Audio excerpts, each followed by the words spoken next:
जैसे जैसे ऊपर वाला और प्लानिंग के साथ जो मैनेजमेंट के साथ हम चल रहे हैं, शुरुआत हमने इधर से बकरियों से की थी। उसके बाद हम लोगों के मन में विचार आया कि हम लोग बफेलो मिल्क के बारे में भी काफ़ी टाइम से प्रयास कर रहे थे, जिसकी शुरुआत हमने लगभग 2-3 महीने पहले कर दी थी। किसान भाई नमस्कार। किसान भाई आज हम पहुंचे हैं आगरा में सुरेंद्र जी के बकरी फार्म पे। दोस्तों सुरेंद्र जी ने बकरी फार्म की शुरुआत करी थी, इसके साथ साथ यहाँ भैंस पालन भी किया हुआ है। तो आज की इस वीडियो में हम बात करेंगे बकरी पालन के साथ आप भैंस पालन कैसे कर सकते हैं और कैसे डबल मुनाफा कमा सकते हैं या फिर कैसे इस बिजनेस की शुरुआत कर सकते हैं। सर नमस्कार। नमस्कार सर जी, कैसे हैं सर? बहुत अच्छा सर, आप मेरे फार्म पर आए, आपका स्वागत है। आपके व्यूअरों का भी स्वागत है। आपके चैनल के द्वारा जो आपके व्यूअरों के द्वारा मुझे प्यार मिला, उसके लिए बहुत बहुत धन्यवाद। थोड़ा सा सर अपना और अपने इस फार्म का परिचय दीजिए। नमस्कार, मैं सुरेंद्र सिंह तोमर। मेरा ये गांव है मांगरोल गुजर, जो कि आगरा के रुनकता नामक जगह के पास पड़ता है, और हम लोगों ने लगभग 3 साल पहले इस फार्म की स्थापना शुरुआत करी। सर थोड़ा सा एजुकेशन के बारे में बताइए अपनी। सर मैं एक्स नेवी हूँ और पूरी एक्स नेवी? हाँ जी, नेवी में जॉब करते थे जी जी। लगभग पूरी दुनिया घूमने के बाद, लगभग 21 साल अपनी सर्विस करने के बाद मैंने अपना ये फार्म की स्थापना की। तो बाहर आपने कंट्रीज में, विदेशों में आपने काम किया? जी जी जी। तो सर इस बिजनेस की शुरुआत कैसे हुई बकरी पालन की, ये बताइए। सर कुछ नहीं, जब अपन लोग उधर थे, बाहर थे, अपने देश को याद करते थे, अपनी मिट्टी को याद करते थे, तो बहुत मन करता था कि अपने लोगों के बीच में रह के कैसे अपना कोई व्यापार किया जाए, कुछ बिजनेस किया जाए। उसी दरमियान मेरे किसी मित्रगण के द्वारा मुझे इंडिया के बाहर एक कंट्री में मुझे इसके बारे में बताया गया, और वहाँ मैंने कुछ फार्मों में विजिट किया। वहाँ से मेरे मन में ये विचार आया। कितने साल सर आपको हो गए अभी? लगभग मुझे 3 साल हो गए। और कितने बकरियों से शुरुआत करी आपने? मैंने शुरुआत में 15+1 से शुरुआत किया था। 15 मेरे पास फीमेल थी और एक मेल था। अच्छा, 15 पे आपने एक मेल रखा? जी जी जी। और ये ब्रीड कौन सी है सर अपनी? ये बर्बरी ब्रीड है, जो कि हिंदुस्तान की लोकल ब्रीड है, जो मथुरा, आगरा, एटा, इटावा वाली बेल्ट के लिए बहुत यहाँ पर ये पाई जाती है, और एक मध्यम आकार की बकरी है। सेलिंग वगैरह हो गई है स्टार्ट इसकी? हाँ, सेलिंग हम लोगों ने लास्ट ईयर से शुरुआत की है, और काफ़ी अच्छे पैमाने पर हम लोगों ने शुरुआत की है, और आज काफ़ी अच्छे नंबर्स में हम सेल कर चुके हैं। तो कितना एवरेज बेच देते हैं साल में, अगर बात करें तो कितनी बकरी वगैरह बेच देते हैं आप? हम लोग लगभग टोटली अपना ब्रीडिंग सिस्टम में ही काम कर रहे हैं। अपने ही एनिमल को डेवलप करते हैं, अपने ही एनिमल की ब्रीडिंग कराते हैं, वही एनिमल को सेल करते हैं।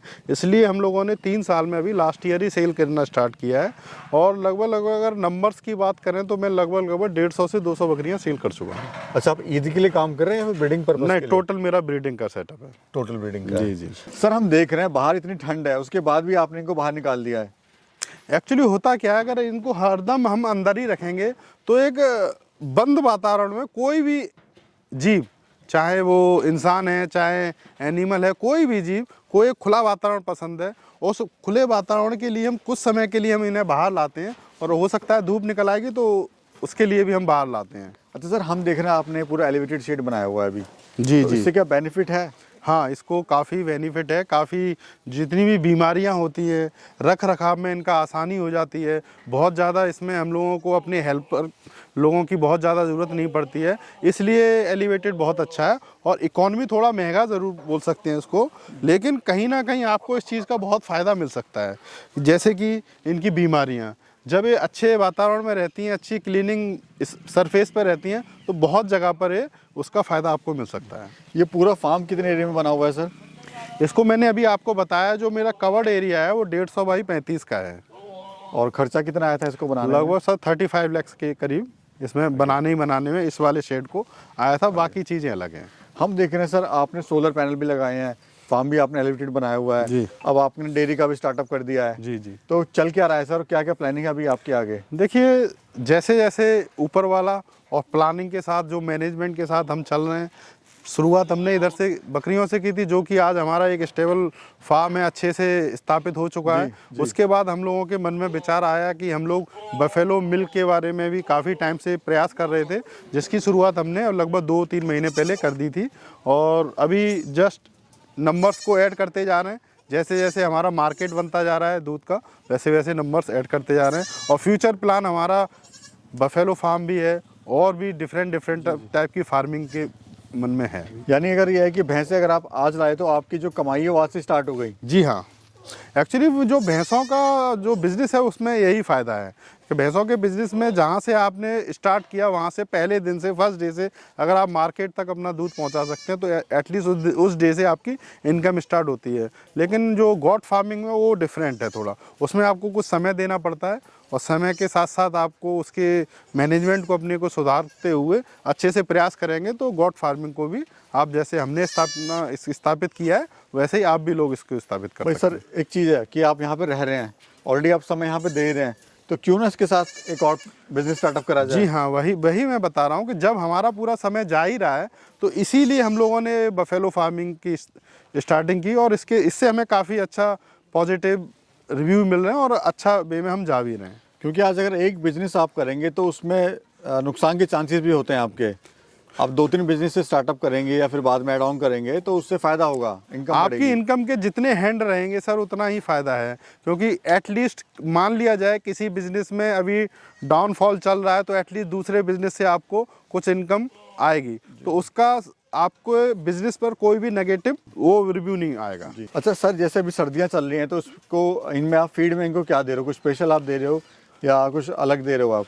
देखिए जैसे चारे के तौर पे मैंने आपको बताया कि एक सिस्टम होता है कि आपका ड्राई फोडर कितना है, आपका हरा चारा कितना है। जो ड्राई फोडर है अभी सर्दी के टाइम पे थोड़ा एक्स्ट्रा हम देना होता है जो 60% के आसपास होता है, जिसमें हम ड्राई फोडर में कुछ अनाज हैं, स्पेशल टाइप के अनाज हैं जिसको बाजरा बोलते हैं, मेथी बोलते हैं, ये सारी चीज़ें समय के हिसाब से और टेम्परेचर के हिसाब से यूज़ करते रहते हैं। आइए सर आपकी भैंसें भी देख लेते हैं, ये कौन सी नस्ल की। अच्छा, इधर भी आपने खुला छोड़ दिया इनको भैंसों के लिए? जी हाँ। और इधर आपने सब्जी वगैरह पीछे लगा दी है? जी जी जी। तो ये सर कहाँ से लाए थे और कौन सी क्वालिटी की भैंस है ये सारी मुर्रा भैंसें हैं, ये हरियाणा की जो नस्ल है वहाँ से ही हम लोगों ने इसको परचेज़ किया है ये सारी भैंसें, और वहीं से ये नंबर धीमे धीमे हम लोग ऐड कर रहे हैं। तो अभी कितनी भैंस है टोटल? टोटल हमारे पास लगभग 6 भैंस हैं, 3 यहाँ पर हैं, 3 गांव में हैं। अभी हमारे पास यहाँ पर अभी सुविधाएं सारी नहीं है भैंसों के लिए, इसलिए तो थोड़ा अलग अलग वे में रखा हुआ है। और दूध कहाँ सेल कर रहे हैं आप सर? सर आगरा सिटी के अंदर जो भी अपने अच्छे जो भी मेरे जान पहचान के लोग हैं, जो भी मिलने वाले लोग हैं, जो भी मेरे फ्रेंड सर्किल है, मेरी कॉलोनी है, वहाँ पर इसकी सप्लाई करते हैं। और किस रेट का दे रहे हैं सर? सर एक्चुअली रेट का क्या है कि रेट हमारा जो है 80 रुपये पर केजी के हिसाब से जा रहा है। और कितना प्रोडक्शन आ रहा है दूध का टोटल? सर अभी जो हमारा टोटल प्रोडक्शन है लगभग 65 लीटर्स के करीब आ रहा है। और शुरुआत कितने लीटर से करी थी आपने? सर पहले दिन हम लोगों ने 2 लीटर सेल किया था। एक्चुअली होता क्या है कि कोई भी बिज़नेस स्टार्ट करने से पहले आपको डोर टू डोर खुद जाना होता है, और हम लोगों ने वही प्रयास किए, उसका हमें काफ़ी मेहनत भी करनी पड़ी, लेकिन आज की तारीख में अच्छा खासा एक स्तर से हम लोगों का सेल परचेज चल रहा है। 2 लीटर से आप 65 लीटर पे आ गए हैं? जी हाँ, बढ़ा ही रहे हैं उसको। आइए सर इधर भी चलते हैं। और सर अगर कोई बकरी पालन की शुरुआत करे तो कैसे कर सकता है? मैं हर बकरी पालक को एक ही सलाह दूंगा कि सबसे पहले ट्रेनिंग, जानकारी, चाहे सोशल मीडिया के थ्रू, और उसके बाद एक प्रॉपर वे में एक ट्रेनिंग करनी चाहिए। जो भी बकरी फार्म से जुड़े लोग हैं उनसे डिस्कशन करना चाहिए, उनके अनुभव को लेना चाहिए, और उसके बाद बहुत छोटे स्तर पर शुरुआत करनी चाहिए। बहुत बड़ा खर्चा ना करते हुए 10, 15, 20, 25 बकरी से इसकी शुरुआत की जा सकती है। एक शेड आपको बहुत नॉर्मल शेड बनाइए जो कम से कम खर्चे में बने, और आप इजी वे में आप इसको स्टार्ट कर सकते हैं। सर इसका वेट गेन के बारे में थोड़ा बताइए कि ये बकरी है कितना कितना वेट गेन करती है, कितने बच्चे देती है साल में? एक्चुअली जो ये बकरी है इसीलिए बहुत अच्छी बकरी है कि ये एक तो जो इसका एडल्ट टाइम है वो एडल्ट टाइम लगभग 8 महीने में इसका एडल्ट टाइम स्टार्ट हो जाता है। वहाँ पर ये जब यानी आज कोई अगर बकरी लाया तो उसका ब्याने का टाइम, बच्चे देने का टाइम 8 महीने में स्टार्ट हो जाएगा बच्चे का। जी। जब बच्चा बॉर्न हुआ वहाँ से 8 महीने के बाद वो लगभग हीट पर आ जाती है और वो 51 हो जाती है। और इस बकरी की खासियत ये है कि फर्स्ट टाइम में मोस्टली 90% एक बच्चा देती है, उसके बाद लगभग 2, 3, 4, 5 हमारे पास ऐसे ऐसे एग्जाम्पल हैं जो कुछ बकरियों ने पास्ट में हमारे यहाँ 5 बच्चे भी दिए हैं। जी। जनरली 2 बच्चों का एवरेज आ जाता है। 2 बच्चे मिल जाते हैं आपको? जी जी जी। 15 महीने में? 14 से 15 महीने में लगभग 2 बार भी आ जाती है। अगर सर कोई हमारा किसान भाई 10 बकरी से शुरू करना चाहता है तो अप्रॉक्स कितने की बकरियां पड़ेंगी, क्या खर्चा आएगा, और फीड वगैरह मिला के कितना आएगा, और क्या उसका साल का प्रॉफिट हो सकता है? देखिए एवरेजन मैं मानता हूँ कि बहुत ज़्यादा किसान को पैसा ना खर्चा करते हुए एक एवरेजन बकरी लेनी चाहिए, क्योंकि अगर आप बहुत अच्छी क्वालिटी के साथ चले जाएंगे या बहुत उसके साथ जाएंगे तो उसमें एक दिक्कत आएगी कि बहुत एक्सपेंसिव एनिमल पड़ेगा आपको। तो एक जनरली 15 से 20 हज़ार की बकरी लेके अपना काम स्टार्ट कर सकता है। और जो ब्रीडर है लगभग 20 से 25,000 का एक एनिमल हो जाता है। उससे आप शुरुआत कीजिए, धीमे धीमे उस नंबर्स को आप ऐड करते रहिए और अच्छा खासा आप उससे मुनाफा कमा सकते हैं। कुछ सेलिंग में सर कोई समस्या है क्या इसमें? नहीं, सेलिंग में ऐसी कोई विशेष कोई समस्या नहीं है। अगर आप एक सोशल मीडिया के थ्रू आप अपना एक चैनल बनाइए, सोशल मीडिया के थ्रू आप इसका एडवर्टाइजमेंट कीजिए, 100% है कि आप एक समय के बाद अपने सोशल मीडिया अकाउंट से ही आप सारा बिजनेस कर सकते हैं, जैसा कि मैं कर रहा हूँ। अभी सर क्या मुनाफा ले लेते हैं आप ऑल ओवर? एक्चुअली अपना जो मुनाफा है वो लास्ट ईयर ही स्टार्ट हुआ है। तो हम लोगों ने जो नंबर्स सेल किए हैं उसके हिसाब से देखा जाए तो हम लोगों ने जो भी बकरी का प्राइस है उसका लगभग 40% अर्न किया है। जी। और अभी तो आपने ये भैंसें भी बढ़ा दी हैं सर। जी हाँ, जी तो हाँ। प्रॉफिट और ही गेन हो गया है। जी जी जी। तो आज थोड़ा सा इधर भी सर देख लेते हैं फार्म का आपका। तो इधर आपने ये इनके लिए जाली बना के बेसिकली जी जी कच्चा छोड़ दिया ताकि अपना यहाँ रहें। जी जी, कच्चा होना बहुत ज़रूरी है एनिमल के लिए, क्योंकि जो गीला होगा वो सूख जाएगा। जी जी जी। और इधर भी ये सर्दियों से बचाने के लिए सर आपने फार्म में कवर किया हुआ है साइड में? जी हाँ, जी हाँ। तो ये अपने जैसे सर्दी है तो इस तरह से अपने हाँ, इससे काफ़ी अच्छा इसका रिजल्ट हमको इस बार भी मिला। लास्ट ईयर हमने प्लास्टिक लगाया था, उसके रिजल्ट थोड़े अच्छे नहीं थे। इस बार हम लोगों ने ये लगा के देखा और इसका नतीजा बहुत अच्छा मिला। और काफ़ी हीट है, अच्छी हीट है। देख रहे हैं आप कितना टेम्परेचर डाउन चला गया था अभी बीच में। तो कॉस्टिंग भी सर इससे कम आती होगी? हाँ, इसका कॉस्टिंग भी ये अपने खेत का ही जो भी बाजरा का वेस्टेज है वो उसी से बनाया हुआ है। इसी से बना। तो सर काफ़ी कुछ अच्छी जानकारी आपने दी हमारे किसान भाइयों को कि अगर कोई विदेश से आके या विदेश में जॉब करने वाला है, जो विदेश में रह रहा है, वो भारत में आके भी खेत से जुड़ सकता है और अपने बिजनेस को नई ऊंचाई तक पहुंचा सकता है।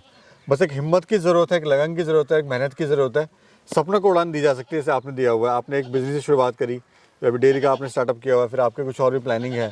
तो बस आदमी को हिम्मत नहीं आनी चाहिए। क्या कहना चाहते हैं आप? बस यही मैं कह रहा हूँ कि अपने सपनों को साकार करने के लिए देखिए थोड़ा रिस्क लेना पड़ेगा। और रिस्क को सही कैलकुलेट करते हुए, अपने मैनेजमेंट को सही कैलकुलेट करते हुए अगर आप आगे बढ़िए तो आपको ज़रूर सफलता मिलेगी। और बस नेगेटिव चीज़ों से दूर रहिए, नेगेटिव विचारों से दूर रहिए, और हो सके तो नेगेटिव लोगों से भी दूर रहिए, तो आपको 100% सफलता मिलेगी। शुक्रिया सर, शुक्रिया। बहुत बहुत धन्यवाद आपका। मैं दोबारा से बहुत बहुत धन्यवाद करता हूँ कि आप मेरे फार्म पर पधारे। बहुत बहुत धन्यवाद। दोस्तों, अगर आप ये वीडियो देख रहे हैं तो वीडियो आपको कैसे लगी बताइएगा ज़रूर। अच्छी लगी तो भी बताइए, अगर आपको कुछ कमियां लगी इसमें तो भी बताइए, ताकि हमारा जो हौसला है वो बुलंद हो और हमें पता लगे हम किस तरह के आपके लिए वीडियोज़ बनाएं। तब तक के लिए मिलते हैं फिर एक और सफ़र में। तब तक के लिए नमस्कार।